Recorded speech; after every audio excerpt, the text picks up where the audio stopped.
अभी चांदना जी ने नारा लगवाया,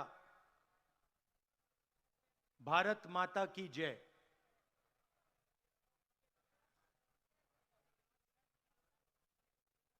तो सवाल है, सब लोग ये नारा लगाते हैं, बहुत सुनने को मिलता है भारत माता की जय, मगर ये भारत माता है कौन? ये है क्या? सवाल है। जिसकी हम जय करते हैं, सब लोग करते हैं, मैं करता हूं, आप लोग करते हो, सब लोग करते हैं। तो ये भारत माता, ये है कौन? देखिए, ये भारत माता, ये धरती है, हां ना? हैगी? ये भारत माता इस देश के लोग हैं? हैं? आप सबके भाई बहन, माता पिता, गरीब लोग, अमीर लोग, बुजुर्ग लोग, सारे के सारे जो लोग हैं जिनमें ये आवाज गूंजती है भारत माता की, ये भारत माता है। सही?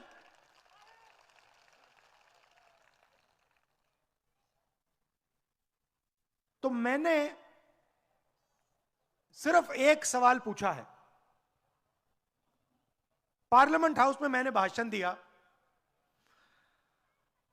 और मैंने कहा कि देखिए, मैं जानना चाहता हूं, हम ये नारा रोज लगाते हैं, मैं जानना चाहता हूं ये भारत माता कौन है? कौन है ये भारत माता? मतलब ये लोग कौन है? कितनी आबादी किसकी है? आदिवासी कितने? दलित कितने? पिछड़े लोग कितने? गरीब कितने? अमीर कितने? अगर हम नारा लगाते हैं भारत माता की जय, और अगर हम भारत माता के लिए लड़ते हैं, खून देने के लिए तैयार हैं, तो ये भारत माता है कौन? ये तो पता लगाना ही पड़ेगा। सही? अगर हमें मालूम ही नहीं इस देश में पिछड़े कितने, दलित कितने, गरीब कितने, तो भारत माता की जय का मतलब क्या है? तो मैंने ये पार्लियामेंट में बोला, कहा कि इस देश को अब क्रांतिकारी काम करना पड़ेगा। इस देश को जाति जनगणना करवानी पड़ेगी। क्यों? मैं आपको बताता हूं। देश में कम से कम, मैं अंदाज लगा के कह रहा हूं क्योंकि इसका सच्चा जवाब किसी को नहीं मालूम, देश में कम से कम 50% पिछड़े लोगों की आबादी है। उनको आप पिछड़ों कह दो, उनको आप ओबीसी कह दो, उनको आप देश की रीढ़ की हड्डी कह दो, उनको आप मजदूर कह दो, किसान कह दो, देश को रोजगार दिलाने वाले लोग कह दो, जो भी आप कहना चाहते कह दो, मगर कम से कम उनकी आबादी 50% है।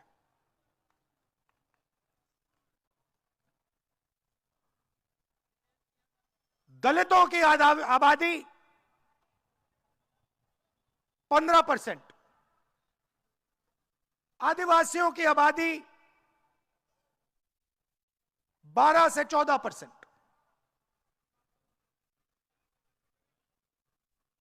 मतलब भारत माता का सबसे बड़ा भाग दलित, आदिवासी और पिछड़ा है।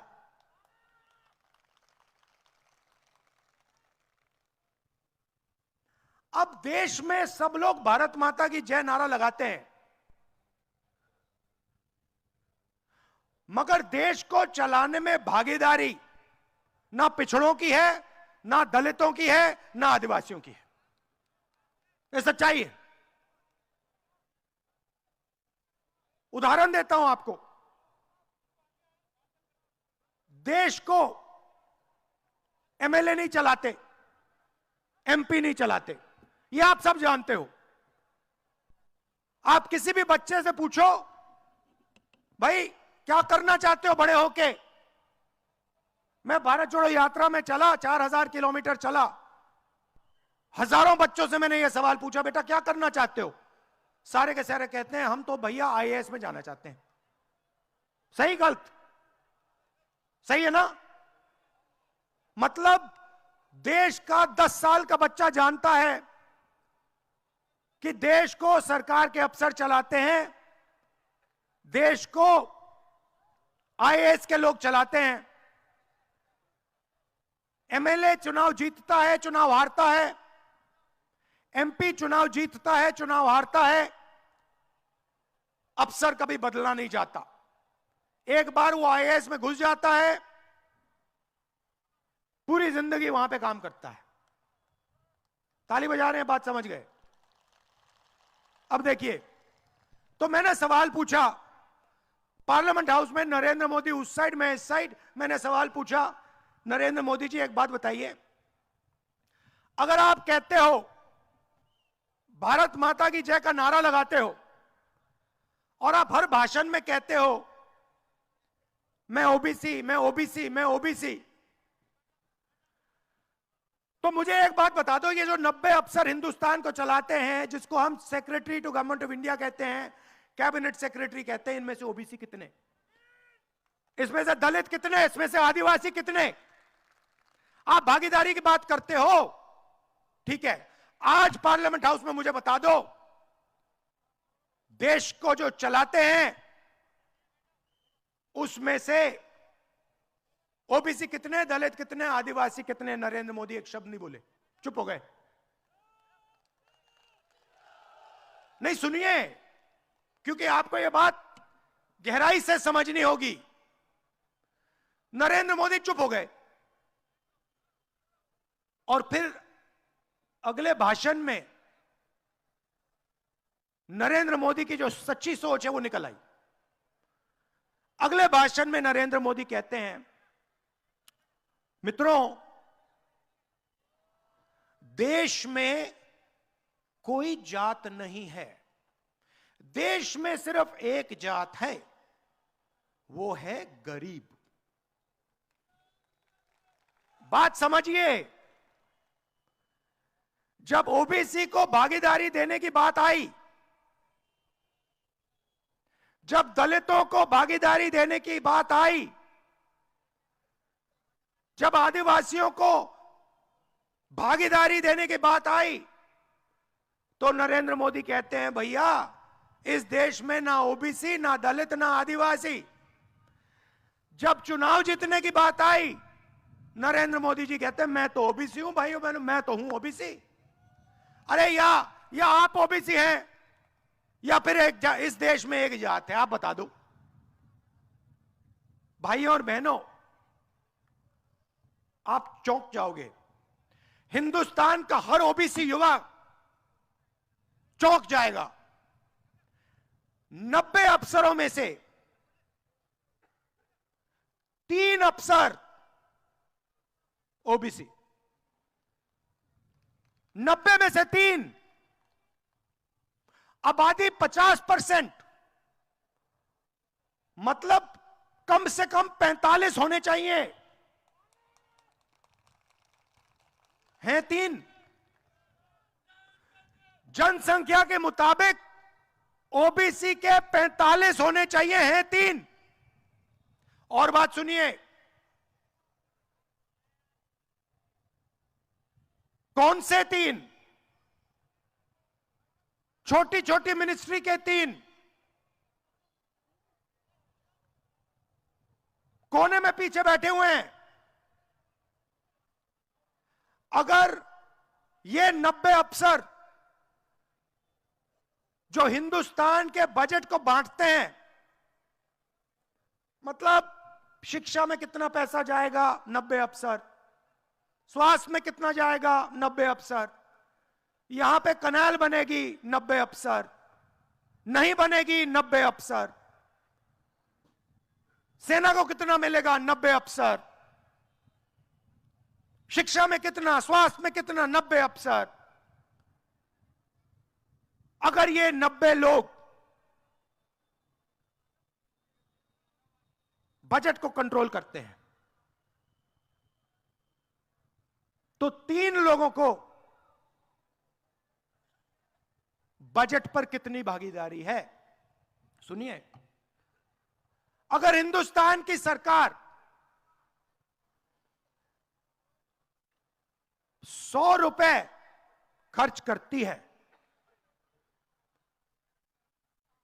तो ओबीसी अफसर 5 रुपए का निर्णय लेते हैं। मतलब अगर हिंदुस्तान की सरकार 100 रुपए खर्च करती है तो ओबीसी अफसर जो 50% आबादी है, जिनकी 50% आबादी है, वो 5 रुपए का निर्णय लेते हैं। यह सच्चाई है भाइयों और बहनों। चलिए, यहां आदिवासी हैं तो मैं आपसे पूछता हूं, 90 में से आदिवासी कितने? 90 अफसरों में से आदिवासी अफसर कितने? कोई बता सकता है? बताइए बताइए। 1। 90 में से 1 आदिवासी, 3 पिछड़े जात के और 3 दलित। अगर ओबीसी अफसर 5 रुपए का निर्णय लेते हैं तो दलित अफसर 1 रुपये का निर्णय लेता है और आदिवासी कुछ पैसों का निर्णय लेता है। दलितों की, आदिवासियों की, पिछड़ों की हिंदुस्तान में कोई भागीदारी नहीं है। अब चलिए राजनीति पे चलते हैं। सवाल पूछता हूं, नरेंद्र मोदी ने 14 लाख करोड़ रुपया हिंदुस्तान के सबसे बड़े अरबपतियों का कर्जा माफ किया है। 14 लाख करोड़ रुपया। भाइयों और बहनों, इनमें से ओबीसी कितने, दलित कितने, आदिवासी कितने, ये बताओ मुझे। 14 लाख करोड़ रुपया कर्जा माफ किया नरेंद्र मोदी ने। उसमें 1 आदिवासी नहीं, 1 दलित नहीं, 1 पिछड़ा नहीं। मतलब हिंदुस्तान की 80% आबादी में से कोई नहीं।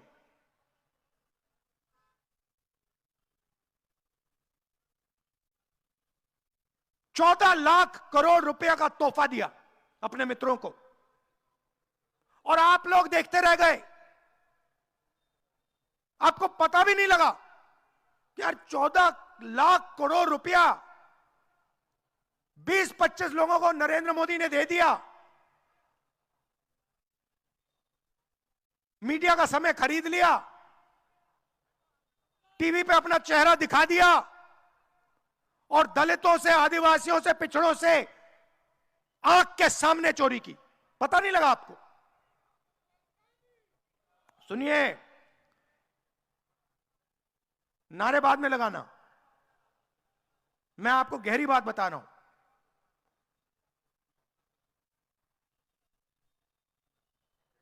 जीएसटी लागू की, कर्जा माफ किया ना 14 लाख करोड़ का, तो पैसा कहां से आया? आसमान से तो नहीं टपका। मतलब जैसे बारिश गिरती है वैसे पैसा तो नहीं गिरता ना, कभी आपने देखा है? नहीं ना, तो कहीं से तो आया होगा, आपकी जेब में से आया। आप पेट्रोल पंप में जाते हो, ट्रैक्टर में पेट्रोल भरते हो, जीएसटी का पैसा निकलता है। आप ढाबे में खाना खाते हो, जीएसटी का पैसा निकलता है। आप शर्ट पहनते हो, जीएसटी का पैसा निकलता है। पतलून खरीदते हो, जीएसटी का पैसा निकलता है। अच्छा एक बात बताओ, मान लो एक ऐसा दिन आया जहां पेट्रोल पंप में गए और आपके सामने अदानी जी पेट्रोल भर रहा है। ऐसा दिन कभी आएगा नहीं, और मान लो आ गया। आपने 5 लीटर पेट्रोल खरीदा और अदानी ने 5 लीटर पेट्रोल खरीदा, जीएसटी उसका ज्यादा या आपका?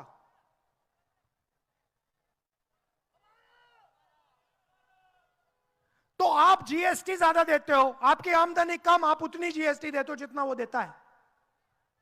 जीएसटी आपके जेब से निकल रहा है। किसके जेब से? पिछड़ों की जेब से, दलितों की जेब से, आदिवासियों की जेब से, गरीब जनरल लोगों के जेब से निकल रहा है। और 14 लाख करोड़ रुपया नरेंद्र